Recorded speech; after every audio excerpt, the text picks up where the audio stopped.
Hey there, Facebook world. This is Thomas Folden with the Nesting Realty Group. We're here with Edward Araujo and Jorge Macias. We got Rosie joining us here in a second. This is episode 4 of Consumer Credit 101, episode 4. So make sure, if you're just tuning in now, that you go back and you watch videos 1, 2, and 3. So that you can kind of get caught up. We're going to do a little bit of a wrap up today and then also talk about some of the products that Edward mentioned during his time. Before we do that, let's hear from Jorge and let him say hello. Jorge, say hello. You're muted, buddy. How you guys doing? Hey there. All right, welcome in and welcome to Edward. Edward, how's it going, buddy? Hello, Thomas. How are you? Thank you for having me again. I apologize last week. I know we had to skip a week. I had something come up, but I'm glad to be back and looking forward to wrapping this all up, providing you guys with some good info today. Looking forward to it. Awesome. Well, let's kick right into it. Let me do one quick check. Make sure we are live and good. Yeah, let me make sure. Give me 1 second, real quick. Let me make sure I share it also. We're live on my page here. All right. I got the thumbs up from Jorge. He said we are live. We are good to go. We are looking all good. Right, so, awesome. Give me 1 second. I'm actually going to share this one too. Well, if I can. And I cross-posted page. Let's see. Are we live? Yes, sir. Okay, there we go. Let me share it here. Give me 1 second. And there. Awesome. All right. Well, Edward, good to go. For those just joining us, why don't you tell us just real quick who you are, what you do, and then let's kick it off. Awesome. Thanks. So for those of you that don't know, again, my name is Edward Araujo. I'm the president of Texas Consumer Credit Services. I'm a published author. The book is called Credit Decoded, and credit expert, basically.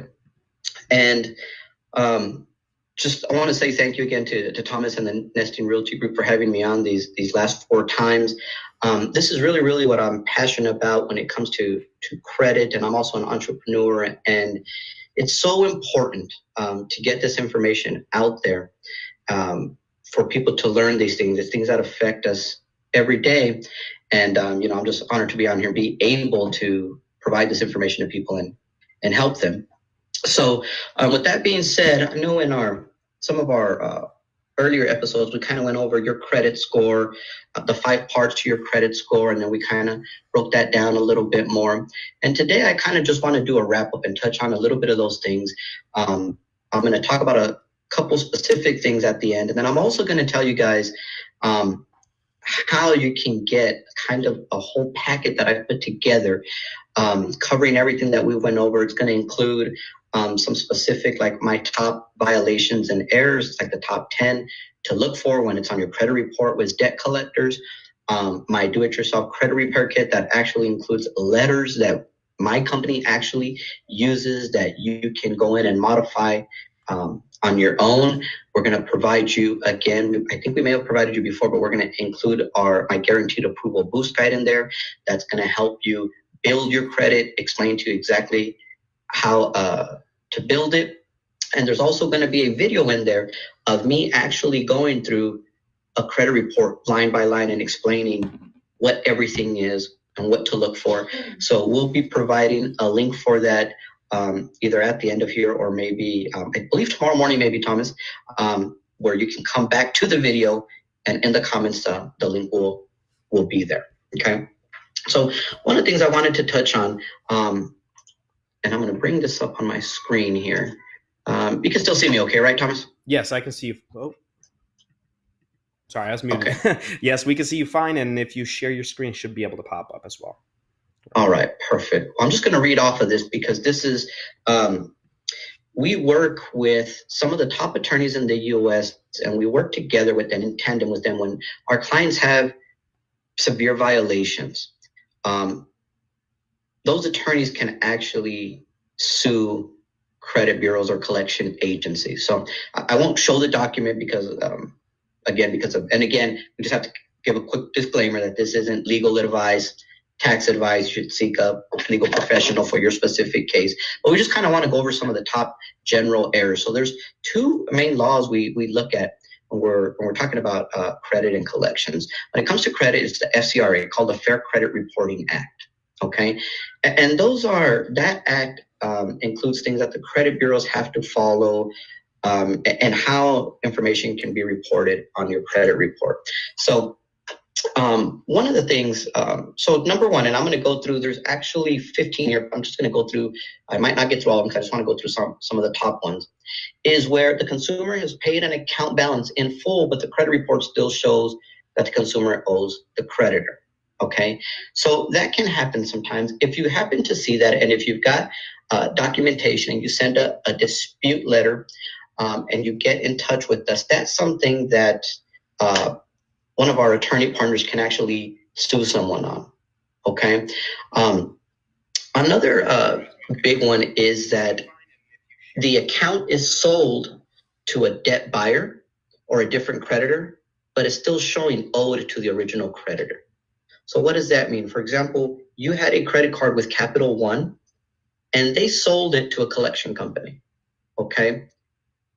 But they are still reporting a balance. Capital One is. That is a violation, okay? And that's something that is serious, that if you dispute, potentially can be escalated to a lawsuit. So when they sell that, Capital One can still report on your credit report as being charged off, but they can't report a balance, only the collection company, okay? Let's see here. We have when a debt buyer or a collection company buys the debt from another creditor and re-aged the last date paid on the credit report. So we see this happen quite often also, where accounts are re-aged and they're changing dates. I think you may have even saw that, Thomas, or something. And we see that a lot of times. So that's another big thing to look out for. Here's one that, since we deal with real estate a lot, sometimes happens. It's when a short sale is listed as a foreclosure instead of a short sale. Okay, so it should be reporting as settled or sale for less than full balance, because those are two different things. Okay, so that's one to look out for. That's something that maybe be important coming up here. We hope it's not bad and people don't go into foreclosure and short sales, but if we're put in that situation, we want to make sure we're prepared and know what to look for. Okay.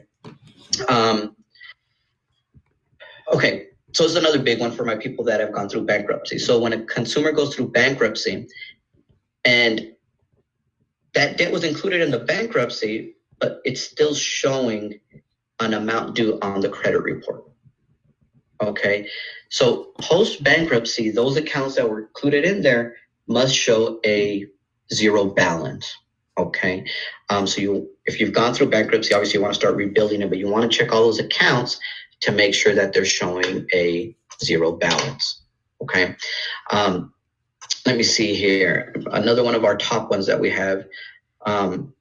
Okay. So I get a lot of questions also about accounts being reinserted. Okay.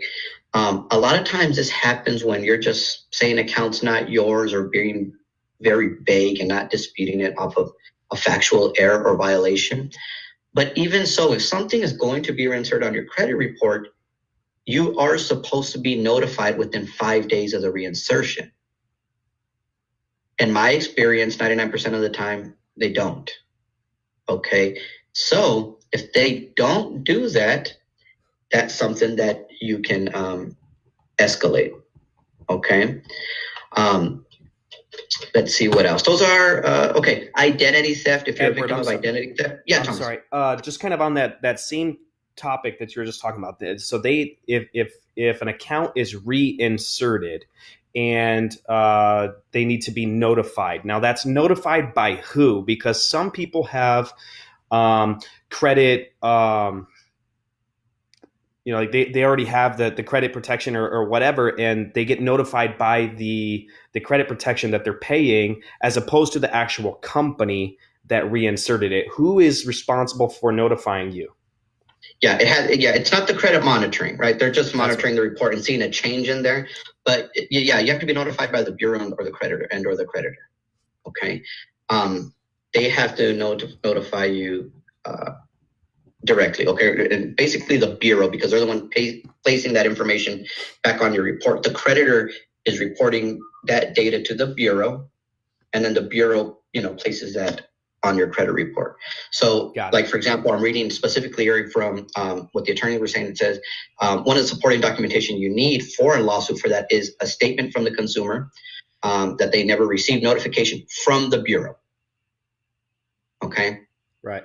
So that's, would be something there. Now, what we were talking about there is on your credit report, issues with your credit report. One of the things I want to talk about, the next thing is another law called the FDCPA, and that's the Fair Debt Collection Practices Act. Now, this has to deal with debt collectors, okay? Those calls that you get and those collection letters you get. Now, this is not the original creditor. This isn't Capital One. This is once it's sold to one of these collection companies, Midland Funding, Portfolio Recovery, just to name a few of the big ones, okay? Those companies, those people are trained, okay? They're actually very good at what they do, although I disagree, with some of their tactics, right? Intimidation tactics and things like that. So there are laws in place to protect you, and our attorney partners, again, part of our program is our clients would send us any type of collection letter they get or notify us of calls, and we can help them with that, not ourselves, but with the attorney partners that we work with, okay? So one of the things is, and I'll go over these because they are the top 10 and they're pretty much all important. Number one is harassing phone calls. Okay, so the collector keeps calling the debtor more than 5 times per day or calls the debtor after receiving a written request to stop. Okay, so you can request, and let me write this down because I want to include this in that packet that we're going to give them. Actually, I have a packet we give to our clients that says what to do when bill collectors call. Okay, I'm just writing my notes there. Okay, so you would want screenshot of calls and written request that you notify them to stop calling. Okay. Number 2 is collecting on a paid debt. So a lot of time a collector will keep sending letters or calling despite the debt being paid. So you need proof of payment, and again, screenshots of calls or copies of a letter. Okay. Number 3 is conflicting validation responses. So if you've ever got a collection letter, sometimes it'll say if you don't, respond within 30 days, or we'll assume it's valid. So you should, and our clients, they send them to us, send out a validation request and say, hey, show me that this is valid, that you're bonded, that who did you get it from, all the specifics, okay? So in response to validation request, the collector sends proof of the debt owed and the amount different than the amount of the collector's letter or phone call. So there's also laws that regulate, like the collection company can't add interest themselves, right? So there's a lot of different things like that. So you would need the copy again of the letter you sent. So the important thing, as you can see, the common theme is keep copies of everything you send, obviously, right? And if it's sent certified or things like that, where they sign off and things like that. Okay. Number 4, this is a big one. I'm sorry. Sorry, Thomas. In your experience, when a credit collection agency, company, person, whatever, receives one of those validation letters, is it sometimes that they seem to maybe back off a little bit because they know that they're working with a professional?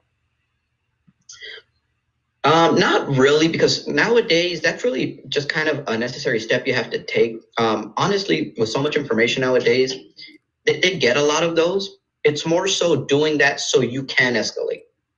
They're actually betting that you won't. So a lot of times they'll just send back a generic response, not true validation. They'll send a statement or something, vague.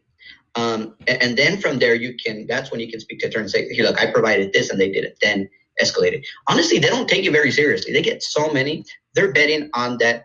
They're basically betting on a bluff, right? That you're not going to escalate it, or you just read somewhere and you sent this letter, but what are you going to do after that?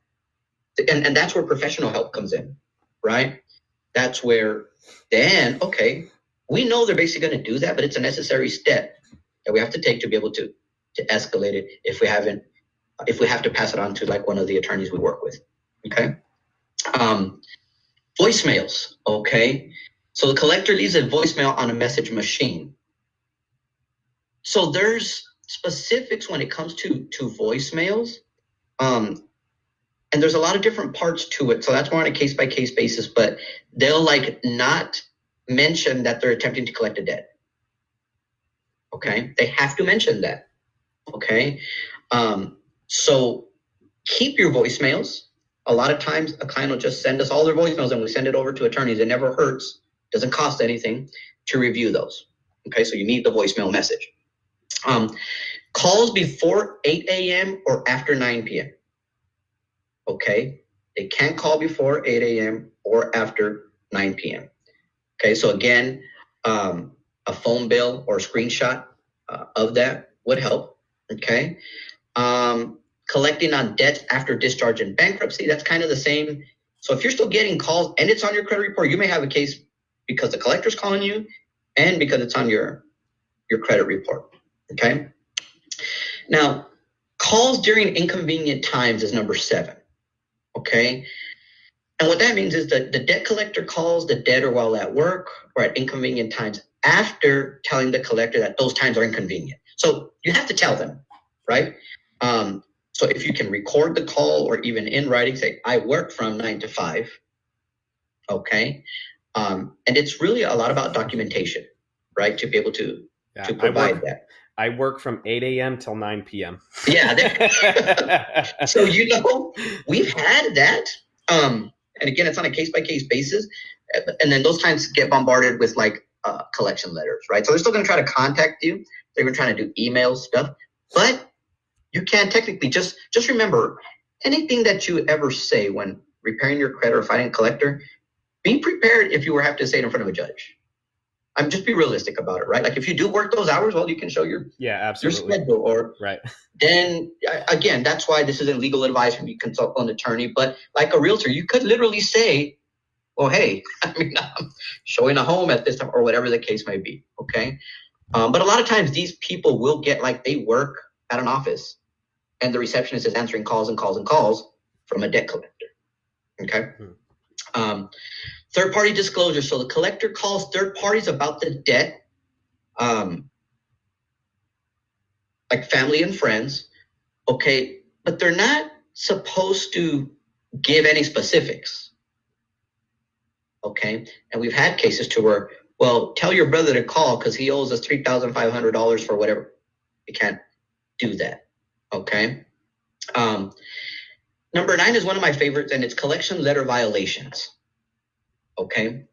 When you get these collection letters in the mail, most people throw them away. Do me a favor and do not throw them away. Okay. Even if you're not a client of ours, reach out to my team and you can go back up to, I think it's 2 years of collection letters you've got. Send them in the mail to us, scan them, email them to us, fax them over to us. We do this every week. My team sends the letters over to the attorneys and they just review them. Many times find violations in there. Okay. So potential violations that are in there. They fail to provide that little thing where it says this is a communication from a debt collector. Sometimes they don't. Failure to provide the 30-day notice. Collecting an incorrect amount. Adding collection fees or interest. Collecting on a debt past the statute of limitations. Okay. And without providing a notice to the consumer and providing any information which is not true. So a lot of the information in their tactics are misleading. Sometimes they hint at paying this will help your credit. They don't know that. We know that it's probably not even true anyways, but they have no way of knowing that, right? It's almost like being deceptive. Okay. Because you're the customer, what they call net impression, right? What they're gathering from that is that their score may go up, right? Right. So those are some of the main ones. So all of our clients, we tell them, send us your collection letters. Okay. I've had clients get from $1,500 to $70,000 based off those violations. Because there's violations just for that. and the attorneys may be able to escalate things for damages caused by that. Okay, so don't throw away your collection letters. Send those over to us. If you're a client of ours, it's easy to upload to your portal. If you're not, you can reach out to my team. We can help you with that. And the last one, again, kind of had to do with the other one, is processing or collection fees. So a debt collector cannot charge fees unless the consumer has agreed to these fees with the original creditor. Okay, so they can't themselves add fees. Okay, those are the top 10 things when it comes to collections. And one final thing, there is the TCPA. This is the Telephone Consumer Protection Act. So you know those robocalls, they call them? So after a consumer tells a collector or an original creditor to stop calling, the collector or original creditor continues to robocall. Now, a lot of times we opt into those when we don't see, but if you tell them to stop, they have to. On that one, there's been some judgments awarded over $1 million to where it was, I'll give you a funny case, a funny story real quick one time. There was, a lot of times when you're like at the mall and Verizon's trying to sell you things or certain things and, or sign here to get this. Right. There was this group, and I think it was one of the cell phone places, Verizon, T-Mobile or something. And in order to get their number stuff, they had this one generic number that they just kept on writing on these slips. Well, it happened to be somebody's number. Oh, no. And they went into their dialer. So this person got like thousands of like calls daily, right? Wow. Dialer. Called them, told them to stop. But it was so into their dialer and it took them so long to fix it and figure out that they got awarded some money, right? So my main point with these top things, what I'm telling you, and the reason we work with attorneys, we're not attorneys. We're a credit services organization, okay? But we work hand in hand. Attorney can't do much more than we can do when we're helping them fix their credit, but an attorney can file suit if we've prepped the client and helped the client gather all this information, okay? So it's just an added service that we help, provide to them. We never say, do not, if you owe something, we're not telling you not to pay it. Right. We're just saying, make sure that your rights are protected, and before you pay anybody or do anything, that you hold the collection agencies or the credit bureaus accountable. That's what credit repair is, right? We're not saying that medical bill is not ours, we didn't pay it. We're saying, okay, but you are violating my rights by changing this date, by this balance being wrong, by whatever the error may be. And that's your right as a consumer to question that and put the burden of proof on them. Right. Okay? So that's very important. And I can't stress that enough, Thomas, is it's not, our industry has come under fire, and even recently, where certain agencies think that we're doing a disservice or we're not providing a service to consumers, to where they're basically saying we shouldn't charge for something that a consumer can do on their own. Well, if you think about that, I mean, how many services could someone do on their own that you pay for? Right. From what you all do, from a realtor, to an attorney, to cutting your hair, to changing your oil. Right. Right. But again, we have to remember we're dealing with big companies, credit card companies, collection agencies. And I'm upfront about that. I always tell people, yeah, you can't, even when our clients come to us, if something is 100% correct on your credit report, it can be deleted. Right. And the credit bureaus have come and we tell them, yes, we agree with you. It's just that what they don't tell you is that 70% of the time, it's not correct. Mm-hmm. And that's where your rights come into play. And that's where you can try to fight some of these accounts. Right. Okay. So, I hope a lot of that information helped. We're going to be providing you with the 5 parts of your credit score. Again, the letters you can use, a video on how to read your credit report, these things that I went over, the top things to look for and what to do when a bill collector calls. And I'd like to kind of wrap up, and I'm not pushing my service, I'm not pushing Thomas' service, but I want to let you guys know that there are resources out there for you guys. I provide everything you need to fix your credit on your own and do it to anybody that asks, right? There's some people that either don't have time or just want to hire a professional, just like selling your home, right? You've got for sale by owners, or you don't get a realtor, you go to buy a house on your own. It's always in your, best interest to have someone representing you that, that's looking out for you. Yeah, right. I mean, just because I can paint my house doesn't mean I'm going to do a great job. You're going to have with me, if I'm painting your house, you're going to have overspray, you're going to have drips on the carpet and things like that. So, for me, it's like, grab somebody who does this all day long. This is what they've professionalized, for themselves. This is what I do. Repetition every, day. This is what I live. And that makes them good at what they do. So pick that person. Yeah, exactly. And you also want to, there's laws that regulate our industry, CROA, the Credit Repair Organizations Act, right? You also want to do your due diligence. And the same thing when you're hiring a realtor, when someone's going to do your taxes, a lawyer, someone that's going to cut your hair. So one of our clients got a response from TransUnion. Okay. And let me show you, this is kind of how crazy they get. The response said, we think that we received a letter, but we have reason to believe that whoever sent this was not authorized, and we're worried about your security and identity and everything. Yet they sent this letter to the very address that they think someone was doing something shady on. Mm-hmm. So that doesn't make sense. They said, if you're using a credit repair company, be careful. If they're asking for money up front, be careful. And that is true. Okay? No credit repair company should charge you up front for all the services. Give us $1,500, $2,000. You have to charge for services rendered. We do have our company, we have an audit fee, an enrollment fee. But that's exactly what it's for, right? And you don't get billed that until you actually have your audit, and we've done an analysis and everything. And then we charge monthly for the work we're providing the month before. Okay. In the letter, it said, if a credit repair company has asked you to misrepresent yourself or things on your credit report, they're acting unlawfully. Totally agree with that. If a credit repair company is ever telling you to say it's not yours, that you don't owe it, no. Okay, you don't do that. It's not about lying. It's not about, there's no magic shortcut.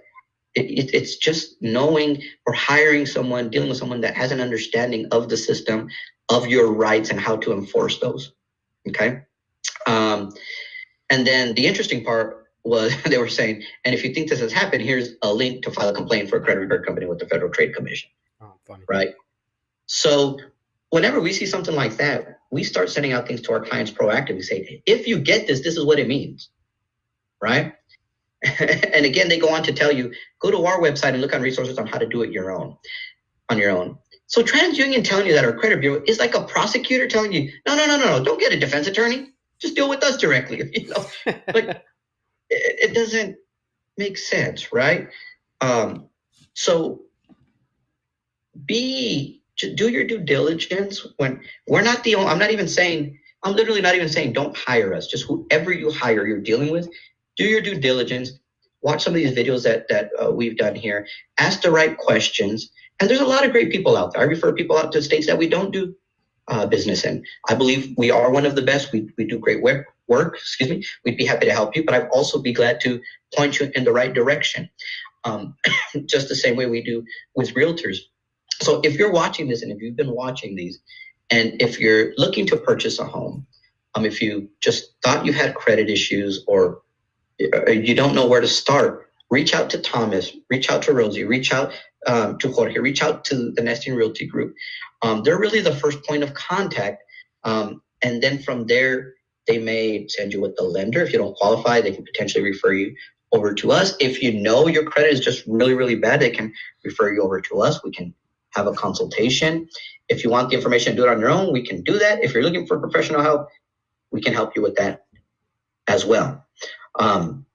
So again, just reach out. Most people, they just rent and procrastinate, because they don't think they qualify, and sometimes are surprised that they do, or that they just need a little bit of work that maybe takes 6 months when they've been renting for 6 years. Right. So I encourage everybody to reach out. I'm sure, Thomas and everybody there would be glad to speak to you and just kind of weigh your options, let you know. I'm not a realtor, obviously, so there's always things changing. Even with the mortgage lenders, I'm not a lender, but the rates are changing. I think daily nowadays, or all the time, really. But there's made some big swings sometimes, right? So just inform yourself. Reach out, talk to the professionals, talk to the experts, and get, don't talk, take your tia or tio's advice unless they're a realtor, right? Talk to a professional, get some information, and then make an educated, decision from there. Wow, awesome. Hey, Rosie, we got Rosie. She's how's it going, Rosie? Hi, guys. Hey, so Can you guys hear me? yeah, absolutely, we can hear you, and we're just finishing kind of the wrap up. I do have a couple of questions we're going to throw out to Edward here in a second. I'm glad you could join us, and I know you're out there doing some great work as well. Earlier, you had mentioned settling for less than the full balance. I forget kind of the context that it was in, but in any credit situation, if on my credit report it says settled for less than the full balance, is that good, bad, or better than something else that's on there? That's a great question, and there's a couple of answers to that, basically. So for your credit score, it's the same as paid in full, settled for less, or haven't paid at all, believe it or not, if it's a collection. Okay? Unpaid collection, paid collection. Like on your driving record, like if you're going to go get insurance, like if you have a ticket, if it's paid, if it's not paid, like you have a ticket, right? We use that example sometimes. So for your credit score, same thing. Now, it looks better if it's been paid a lot of times if you're buying something like a house, right? And they see that it's paid. Remember, your credit score doesn't get you approved. Your credit score gets you denied, which means if your credit score isn't there, you're denied right off the bat before they look at anything else. Okay? They're going to look at other things like that, right?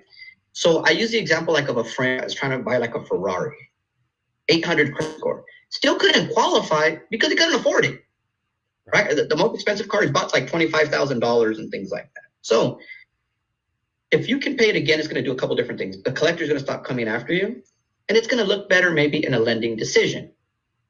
Another part where it helps you is on your DTI, or your debt to income ratio. This comes into play, when purchasing a home. Same scenario, right? You can have perfect credit, but it doesn't mean you can buy any house you want. They're going to weigh your debt, right? Your monthly obligations, your payments against how much you make. When you have collections, the mortgage lenders, and again, I'm not a mortgage loan officer, but I do know that they have to take those, in most cases, the exception of some medical bills and things, into consideration. And they have a formula that they divide out, and they come out with a monthly payment amount that they include into your DTI. Right?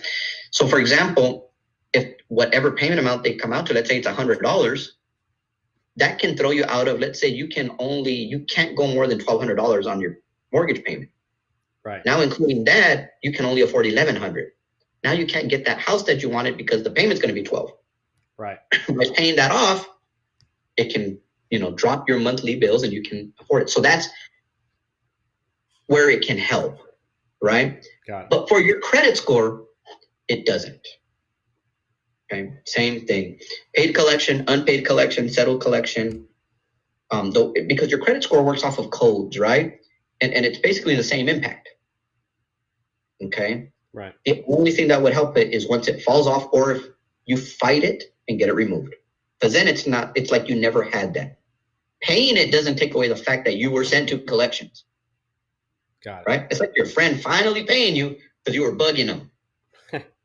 Right? Like, right. Well, I paid you. Well, yeah, but Come on, you told me you're going to pay me last Friday. That was 6 months ago. Yeah.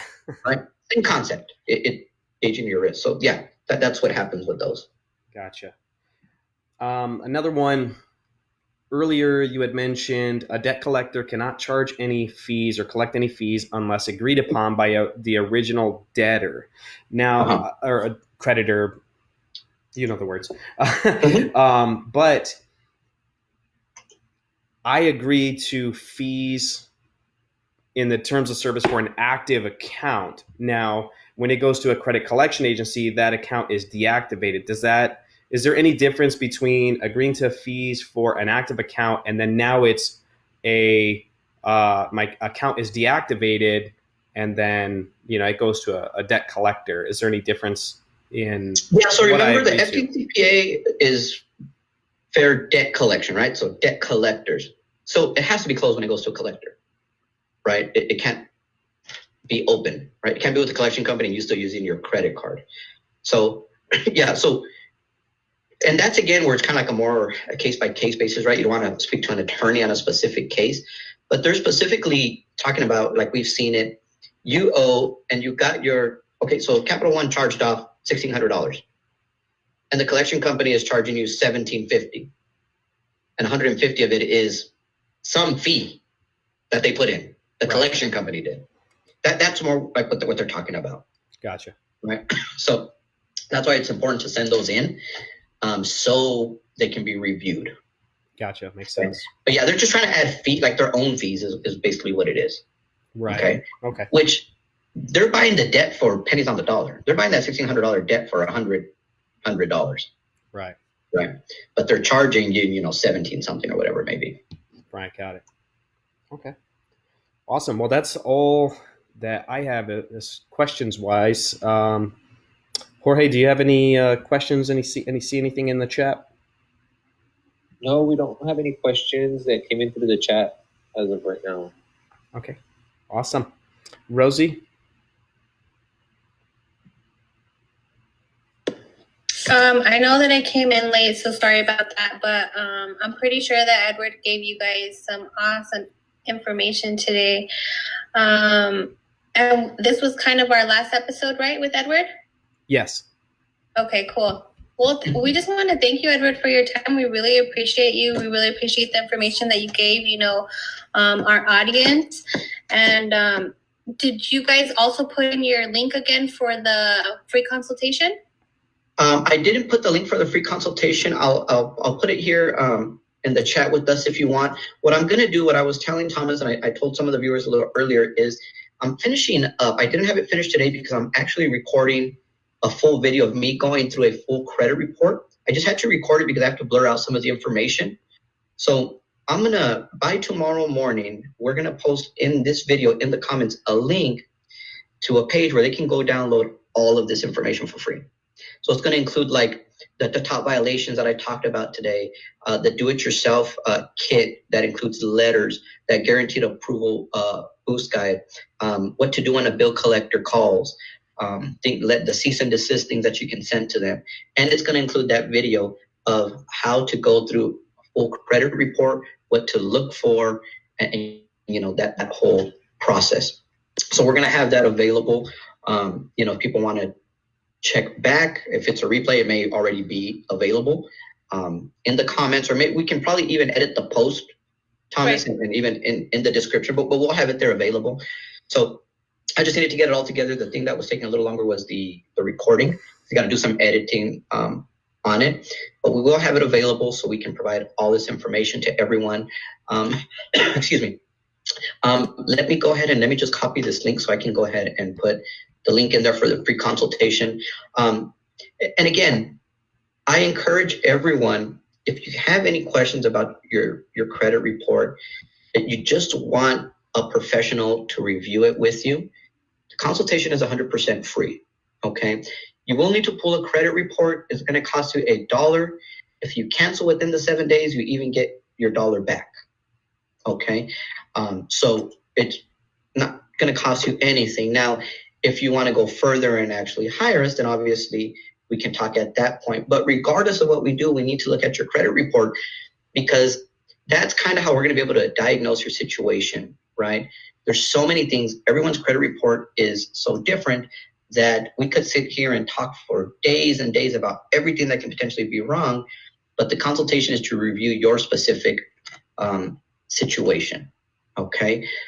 So I put the link there for you guys, Rose, if you guys want to put it on the stream. Excuse me. And that's our free consultation. Feel free to reach out to us, guys. We're here to help in any way we can. And just provide you with information and educate you on your credit report. Everybody should pull their credit report. And let me put the link for the credit report. This is the link that when you schedule your consultation, we would forward you to pull that $1 credit report. Now, this credit report, the free one for $1, is not as detailed as the one you have to get when you hire us, full report, but it will allow us to do an analysis and go through. It still has the 3 bureaus, still better than Credit Karma, all of that. And it will allow us to do an analysis on your credit report. Okay, so I just put that link in there also. That's pretty much it. Again, thank you guys for having me. This is really honestly what I like doing. If I could just do this all day, that'd be great. Just be on different calls, and because there's so many questions that I don't even think about that sometimes a client will ask. And I mean, there's so many. Just think about it. There's over 200 consumer protection laws. There's like when you read when they have to report on your credit report, there's like 300 and something data points, right? So there's so many different situations and things that can happen. And I really enjoy putting this information out there because I've seen the impact, right? I've seen that person that's been renting for 20 years that finally buys a house for their family and they have a yard that they want or something. I've seen that small business owner that's been struggling and because of their credit, I think there's nothing that can do. And now they're able to start that business, right? I've seen people that have applied for the police academy and did everything and awesome, and credit issues are holding them back. I've seen people lose clearance in the military and things because of their credit. I've seen elderly be harassed by collection companies and impact their health and literally on the phone, crying because they think they're gonna get sued. I mean, they think they're gonna get arrested, right? And let me mention that out there also. There's no debtor's jail. You can't go to jail. If you go to jail, you're doing that. Like you're avoiding taxes and stuff. And we're not talking about that. We're talking about you didn't pay your cell phone bill and they're calling you, telling you they're going to arrest you. Okay. So that's what gives me, why I keep on doing, what I do, because I've seen that impact. Do I own a business? Yes. But, to a certain point, the things we do, sometimes we're in tough situations with these creditors, even with our own clients, right? But at the end of the day, if we can just help one person, even with like what you all do, get into a house, right? That thought they could never buy a house, then what we're doing is worth it. Yeah, absolutely. Totally agree with you. And, again, just kind of echo what Rosie said. We really appreciate you coming on, spending your time, and providing your specific expertise on this for everybody that's watching. Just invaluable. It's fantastic, and we really appreciate it. Thank you from me and the Nesting Realty Group. And for more info, Thomas, if you mind if I just plug here real quick. Yeah, absolutely. Go for it. And if you like what you've heard here, you like the information, a couple different places. We're really trying to put more things on YouTube now. So if you search Texas Consumer Credit Services on YouTube, on the Texas Consumer Credit Services Facebook page and on my personal page, we're going live every Wednesday for our webinar Wednesday, our Credit Decoded, which also goes on to YouTube. On Instagram, again, at Texas Consumer Credit. On Instagram, at Edward, I think it's X Araujo. You can search Edward Araujo on Facebook. Follow us, subscribe. I put a lot of content out there. Sometimes it's just changes that are happening in the industry, especially now with a lot of the pandemic, and there's bills being passed and the CARES Act. So if you follow me, you'll definitely be up to date on a lot of that information. And a lot of people that have followed me, I've gotten calls from people that had never hired us, but just consumed a lot of this information and have been able to fix their own credit, right? Just by the information we put out there. So again, follow us, subscribe, and we'd be glad to help in any way we can. Thank you guys again. You all know, as realtors, you can always reach out to us. Any questions you have, clients, buyers, feel free to reach out to me and my team, and we'd love to help. Awesome. Thanks again. Thank you. All right. And we are going to sign off. We'll see you all later. Take it easy. Thank you. Bye. Thank you. Bye-bye.